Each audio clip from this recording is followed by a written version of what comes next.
একটা ছোট্ট গ্রাম ছিল যেখানে মিতা আর তার স্বামী মধু থাকত।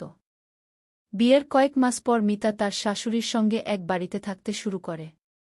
গ্রামের নিয়মের মতো সবাই আশা করত যে নতুন বউ শাশুড়ির আদেশ মেনে চলবে এবং সংসারের সব কাজ সামলাবে। মিতার শাশুড়ি ছিলেন একসময়ের কঠিন শাসক। তিনি অনেক বছর ধরে একা সংসার সামলেছেন। মিতা, এক প্রাণোচ্ছ্বল তরুণী, নিজের স্বাধীনচেতা মানসিকতা নিয়ে শাশুড়ির সঙ্গে নতুন জীবনের যাত্রা শুরু করল। শুরুর দিনগুলোতে মিতা চেষ্টা করত শাশুড়ির মন জয়ের। কিন্তু বয়স আর অভিজ্ঞতার ফারাকে তাদের মধ্যে দূরত্ব বেড়ে যেত। একদিন সকালে রান্নাঘরে মিতাকে তার শাশুড়ি বললেন, তুই কি জানিস মাছ কাটতে গেলে কতটা নিখুঁত হতে হয়? এইভাবে কাটলে মাছের স্বাদ নষ্ট হয়ে যাবে গে। মিতা বলল, ঠিক আছে মা, আপনি শিখিয়ে দিন। আমি শিখে নেব গু। মিতার শাশুড়ি সবসময় তার কাজের ভুল ধরতেন। কখনো মশলার কম বেশি নিয়ে কথা বলতেন, কখনো কাপড় ধোয়ার নিয়ম নিয়ে। মিতা প্রথমে সব কথা সহ্য করত। কিন্তু একসময় সে বুঝতে পারল তার শাশুড়ি শুধু সমালোচনা করার জন্যই কথা বলছেন। একদিন মধু বাড়ি ফিরে দেখল যে মিতা চুপচাপ বসে আছে। সে জিজ্ঞাসা করল, তুমি এমন চুপ কেন? কিছু হয়েছে? মিতা বলল, তোমার মা আমাকে সবসময় ছোট করেন। আমি যাই করি ওনার পছন্দ হয় না গে। মধু বিষয়টা গুরুত্ব দিয়ে বুঝতে চাইল। সে জানত তার মা কঠোর হলেও ভালো মনের মানুষ।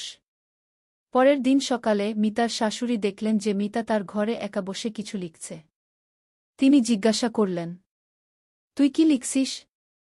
মধুমিতা মৃদু হাসি দিয়ে বলল, আমি লিখছি আমাদের সংসারের সুখ দুঃখের গল্প।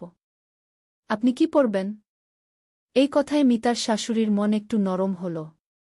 তিনি বললেন, আমার কথা শুনে তোর কষ্ট হয়, তাই না? আমি আসলে চাই তুই আমার মতো হয়ে উঠিস, এক শক্ত মেয়ে যে সংসার সামলাতে পারে গু। মিতা বলল, আমি আপনার মতো হতে চাই। তবে নিজের মতো করে। আপনার অভিজ্ঞতা আমার কাজে লাগবে। আপনি আমাকে শিখিয়ে দিন গু। এই ছোট্ট কথোপকথনে তাদের সম্পর্ক একটু নরম হল।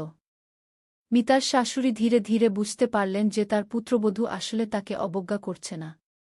সে শিখতে চায়, তবে নিজের মতো করে। এরপর থেকে মিতার শাশুড়ি আর মিতা একসঙ্গে রান্নাঘরে সময় কাটাতে শুরু করল। তারা দুজনেই একে অপরকে নতুন রেসিপি শেখাত। মাঝে মাঝে দুজন গল্প করত। মিতার শাশুড়ি তার পুরনো দিনের কথা বলতেন, আর মিতা বলত তার শৈশবের গল্প। একদিন মিতার শাশুড়ি তার পুরনো সিন্দুক থেকে এক শাড়ি বের করে মিতার হাতে দিয়ে বললেন, এই শাড়িটা আমি তোর শ্বশুরের সঙ্গে প্রথম ঈদে পরেছিলাম। এটা তুই পরে দেখু। মিতা অবাক হয়ে বলল, আপনার এত মূল্যবান স্মৃতি আমাকে দিলেন? মিতার শাশুড়ি হাসলেন, তুই এখন আমার মেয়ে। আর মেয়েকে কিছু দিলে আমার ভালোই লাগে গু। সময় গড়িয়ে গেল। মিতা আর তার শাশুড়ি ধীরে ধীরে একে অপরের মনের কথা বুঝতে শিখল।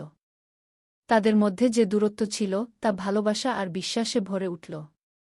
গ্রামের মানুষ বলত, তাদের মতো শাশুড়ি বউ আমরা আগে দেখিনি। ওদের মধ্যে যেন সত্যিই মা মেয়ের সম্পর্কও। মিতা আর তার শাশুড়ি একে অপরকে জড়িয়ে ধরে সংসারের সব দায়িত্ব ভাগ করে নিত। তাদের সম্পর্ক শুধু শাশুড়ি বউয়ের মধ্যে সীমাবদ্ধ থাকল না। তারা হয়ে উঠল একে অপরের সবচেয়ে বড় বন্ধু।